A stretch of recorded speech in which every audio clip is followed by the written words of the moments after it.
Welcome to Afrokorean Stories. If this is pulling you in, hit that subscribe button right now because what comes next will change everything you thought you knew about love and loyalty. Rain hammered the cracked asphalt of downtown Los Angeles as Amara Johnson sprinted through the late-night downpour, her sneakers soaked through, her hair plastered to her forehead. She clutched a paper bag against her chest, protecting the last sandwich from the diner's closing shift. Thunder cracked overhead like the sky was splitting open. That's when she saw him. A man hunched against the brick wall of a shuttered pawn shop, clothes torn and filthy, face hidden beneath a soaked hood, body trembling from cold or hunger or something worse. Rain dripped from his fingertips. He didn't look up as people rushed past him, umbrellas raised, eyes averted, pretending he wasn't there. Amara slowed. She shouldn't have. She was already late. Her little sister Keisha was home alone, probably worried sick. The rent was due in 3 days and she was still $40 short. Her phone was cracked and barely holding a charge. She had exactly $27 in her pocket, 20 for groceries, 7 for the bus fare she needed for the rest of the week. But she couldn't walk past him. Something about the way he sat there, shoulders curved inward like he was trying to disappear, like he'd already given up on being seen, made her chest ache with recognition. She knew that posture. She'd worn it herself once, years ago, when her mother died and the world felt like it was ending. Amara stepped closer, rain streaming down her face. "Excuse me," she said softly. He didn't move. "Sir, you okay?" Still nothing. Just the sound of rain pounding concrete and distant sirens wailing. She crouched down, ignoring the water soaking through her jeans. "Look, I don't have much, but you can't stay out here like this. You're gonna freeze." She opened the paper bag and pulled out the sandwich, turkey and cheese on wheat, wrapped in foil. It was supposed to be her dinner, but looking at him now, shaking and silent, she couldn't eat it. "Here," she said, placing it in his lap. "It's not fancy, but it's warm." He still didn't respond, didn't even lift his head. Amara hesitated, then reached into her pocket and pulled out her last $20 bill. The one she'd been saving. The one that was supposed to buy milk and eggs and bread for the week. She tucked it under the foil. "Get yourself something hot tomorrow," she whispered. "Coffee, soup, whatever you need. And please, please don't give up. The world's cruel, but you're still here. That means something." She stood, wiping rain from her eyes, and walked away before she could change her mind. Before the practical voice in her head could scream at her for giving away money she desperately needed. What Amara didn't know was that the man she'd just fed, the man she believed was broken and forgotten, was Kang Min-jun, the ghost of Koreatown, the most dangerous crime lord in Los Angeles. And she had just given him the first act of genuine kindness he'd experienced in 15 years. 3 blocks away, in the shelter of a dark alley, Min-jun stripped off the filthy jacket and tossed it aside. Underneath was a black shirt, expensive fabric hidden beneath grime. He rolled up his sleeves, revealing intricate tattoos that marked him as untouchable in certain circles. "Boss, what did you find?" His second-in-command, Park Jae, stepped out of the shadows, cigarette smoke curling from his lips. Min-jun held up the foil-wrapped sandwich and the $20 bill. His jaw was tight, eyes distant. "Proof," he said quietly, "that I was wrong about this city." Jae's eyebrows shot up. "She gave that to you?" "She gave me everything she had." His voice was rough, almost angry. Not at her, at himself, at the world that forced women like her to work until they broke. "Boss, that's—" "I want her name," Min-jun interrupted. Jae pulled out his phone, already pulling up surveillance footage from the street camera. "Already got it. Amara Johnson, 26, works at Frankie's Diner, Southside Route, lives with her younger sister in the Morrison Street apartments." He paused. "Building's rough, boss. Real rough." Min-jun's fingers tightened around the 20. She wasn't just kind. She was kind while drowning. That was the most dangerous type of woman to a man like him, the type who could make him forget why he built walls in the first place. "I need to see her again," he said. "When?" "Tomorrow." "And Jae? Make sure nobody bothers her building tonight." Jay nodded once and disappeared into the darkness. Min-jun stood alone in the rain, staring at the crumpled bill in his hand like it was a lifeline he didn't know he needed. The next evening, Amara pushed through the diner's back door, exhausted from another double shift. Her feet ached, her lower back was screaming, and she smelled like fryer oil and desperation. She pulled her hoodie tighter against the cold and started walking toward the bus stop. That's when she saw him. The homeless man from last night, sitting on the same curb, but something was different. He wasn't slumped over anymore. He sat upright, shoulders broad, posture unnervingly still. His clothes were cleaner, a dark hoodie that looked new, jeans without holes. And when he lifted his head, she saw his face clearly for the first time. Sharp jawline, dark eyes that cut through the evening shadows, features that didn't belong to someone living on the streets. Amara's steps faltered. "You came back," she said carefully. "I needed to return something," he replied. His voice was deep, steady, nothing like she'd expected. "Return what?" He stood, and the movement was too smooth, too controlled. He pulled something from his pocket and held it out. The same foil from last night. Inside was her $20 bill and $500 in crisp hundreds. Amara's breath caught. "What is this?" "What you deserve for what you gave me." "I didn't give you anything expecting." "I know," he said quietly. "That's exactly why it matters." She stared at him, really looked at him now. The way he held himself, the expensive watch barely visible under his sleeve, the way his eyes tracked everything around them like he was always calculating threats. "You're not homeless," she said slowly. "No." "Then who are you?" Before he could answer, two men in dark suits materialized from a parked car across the street. They didn't approach, just stood there, hands clasped in front of them, eyes scanning the area like Secret Service. Amara's stomach dropped. "Oh my God." Min-jun watched her carefully, gauging her reaction. "My name is Kong Min-jun." The name hit her like a physical blow. She'd heard whispers about that name, rumors traded in hushed tones at the diner, warnings from the cook who'd lived in Koreatown for 30 years. "If you see the man with the tiger tattoo, walk the other way. If someone says that name, you pretend you didn't hear it." "You're him," she whispered. "Yes. And her voice cracked. "I gave you my last $20. Something shifted in his expression, a crack in the armor. "You gave me more than that.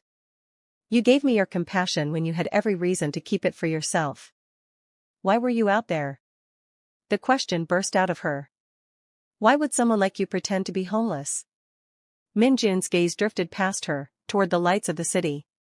"Because I needed to know if there was anything left in this world worth protecting. Or if I should just let it all burn." "And?" He looked back at her, and the intensity in his eyes made her knees weak. "Then you walked out of that diner and proved me wrong." Amara shook her head, backing up a step. I can't be part of whatever this is." "I'm not asking you to be." "Then what do you want?" "To keep you safe," he said simply. "I don't need." "Yes, you do." His voice was firm now. "You live in a building with broken locks and no security. You walk through 3 gang territories to get home every night. You give away money you can't afford to lose to strangers you don't know." He stepped closer. "Someone needs to protect you from your own kindness." "That's not your job." "Maybe not," he agreed. "But I'm making it my responsibility." Before she could respond, his phone buzzed. He glanced at it, then swore under his breath in Korean. "What's wrong?" "Your building," he said, already moving toward the car. "There's a fire." Amara's heart stopped. Keisha. She didn't remember running. Didn't remember Min-jun shouting orders to his men. Didn't remember climbing into the back of the black SUV that screamed through traffic like the laws of physics didn't apply. All she knew was terror, cold and absolute. If you're feeling this story, hit that subscribe button because this is about to get intense. The Morrison Street apartments were engulfed in flames when they arrived, fire trucks spraying water that seemed useless against the inferno.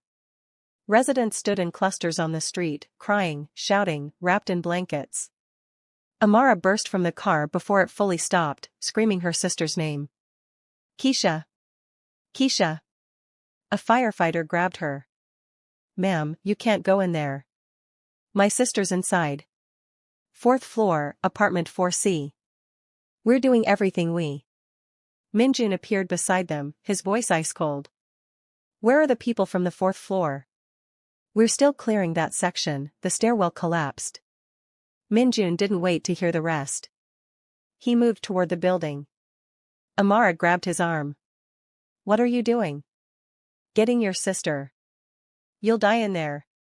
He looked at her, and for a split second, she saw past the crime lord, past the reputation, past the fear. She saw a man who'd already made his decision. Then I'll die doing something that matters, he said. And he ran into the burning building. Time stopped. Amara stood on the street, surrounded by chaos, watching smoke pour from the windows of her home. She couldn't breathe. Couldn't think. Couldn't do anything but pray to a God she wasn't sure was listening. Please. Please. Please. 5 minutes felt like 5 hours. Then, through the smoke, a figure emerged. Minjun, carrying Keisha in his arms, her head tucked against his shoulder, his jacket wrapped around her. He was coughing, covered in soot, but moving steadily forward. Paramedics rushed toward them. Amara collapsed to her knees, sobbing so hard she thought her chest would crack open. She's okay, Minjun said hoarsely, kneeling beside her. Minor smoke inhalation, but she's okay. Amara looked up at him through tears. This man, this dangerous, powerful man, had just risked his life for a girl he didn't know because she mattered to someone he'd met yesterday. Why, she choked out. He touched her cheek gently, thumb brushing away a tear. Because you matter to me. Which means everything you love matters to me. If that didn't hit you in the chest, drop a comment and let me know you're still with me. The hospital room was quiet except for the steady beep of the heart monitor. Keisha was asleep, oxygen mask over her face, but stable. The doctor said she'd be fine in a few days. Amara sat in the chair beside the bed, holding her sister's hand, exhausted beyond words. Minjun stood by the window, still wearing his soot-stained clothes, staring out at the city lights. You didn't have to stay, Amara said softly. Yes, I did. Why? He turned to face her. Because the moment you handed me that $20, you became the most important person in my world. Her breath caught. You don't even know me. I know enough. I know you work yourself to the bone for your sister. I know you give when you have nothing left. I know your mother died 3 years ago and you've been fighting alone ever since. His voice was raw. I know you're the kind of person this world eats alive if someone doesn't stand between you and the wolves. Tears spilled down her cheeks. I don't want to owe you. You don't owe me anything, Amara. I owe you. He crossed the room and knelt in front of her chair. You gave me something I thought I'd lost forever. What? Hope, he whispered. Hope that maybe I could be something other than what my father made me. She stared at him, this man the city feared, kneeling at her feet like she was the one with power. What are you saying? She asked. I'm saying I want to leave this life. I want to walk away from the organization, from the violence, from all of it. His hands found hers. But I can't do it alone. I need a reason. I need you. Minjun. I'm not asking you to love me, he said quickly. I'm just asking you to let me prove I can be worthy of you. Amara's heart was thunder in her chest. This was insane. This was impossible. This was a crime lord asking her to save him from himself. But when she looked into his eyes, she didn't see a monster. She saw a man drowning, reaching for the surface. Okay, she whispered. His eyes widened. Okay? Prove it, she said. Show me you can walk away. He stood, pulled her to her feet, and kissed her forehead gently. I will. I swear to God, I will. Leaving the underworld wasn't a bloodbath. It was a conversation. Minjun called a meeting with his top lieutenants in a warehouse on the edge of Koreatown. 20 men who'd followed him for years, who'd killed for him, who'd built an empire on his orders. He stood at the head of the table and said 4 words that changed everything. "I'm stepping down." The room erupted. "Boss, you can't. This is suicide." "Who's going to lead?" "Jae will," Minjun said calmly, nodding toward his second-in-command. Park Jae looked like he'd been struck by lightning. "Boss, I can't." "Yes, you can. You're smarter than I am, less reckless, and you actually give a damn about these men." Minjun's voice was steady. "I built this empire because I had nothing else. But now I do. Now I have a reason to be more than this." "A woman," Jae said quietly. "The woman who made me remember I used to be human." Silence fell over the room, heavy and absolute. Finally, Jae stood and bowed deeply. "Then go, Hyung. Go before this life remembers it doesn't let people leave." Minjun clasped his shoulder. "Take care of them." "Who's going to take care of you?" "She will." And he walked out of the warehouse, leaving behind 15 years of blood and power and fear. Amara was waiting outside in the rain, umbrella in hand, eyes wide with worry. "Did they let you go?" she asked. "They did." "Just like that?" He took the umbrella from her and held it over both of them. "Just like that." She searched his face. "What now?" "Now," he said, voice rough with emotion, "I start over. With you, if you'll have me." Amara reached up and cupped his face, this man who'd ruled the underworld and chosen her instead. "Yeah," she whispered. "I'll have you." He kissed her in the rain, not like a king claiming his prize, but like a man who'd finally found his way home. 6 months later, they lived in a small apartment above a Korean grocery store. Cheap rent, creaky floors, neighbors who played music too loud. It was nothing like Minjun's old penthouse. It was perfect. Minjun worked at an auto repair shop, coming home every night with grease under his fingernails and a smile on his face.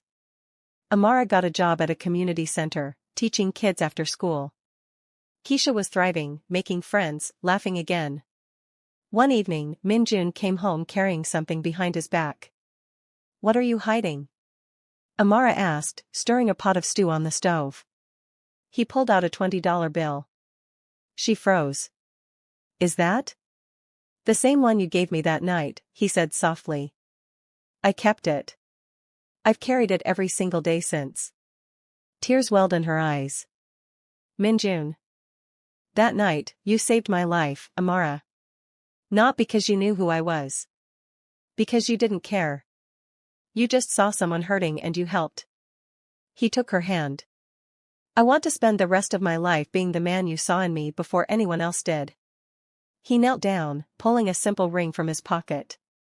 "Will you marry me?" Amara's knees gave out. She dropped beside him, sobbing, nodding, laughing all at once. "Yes.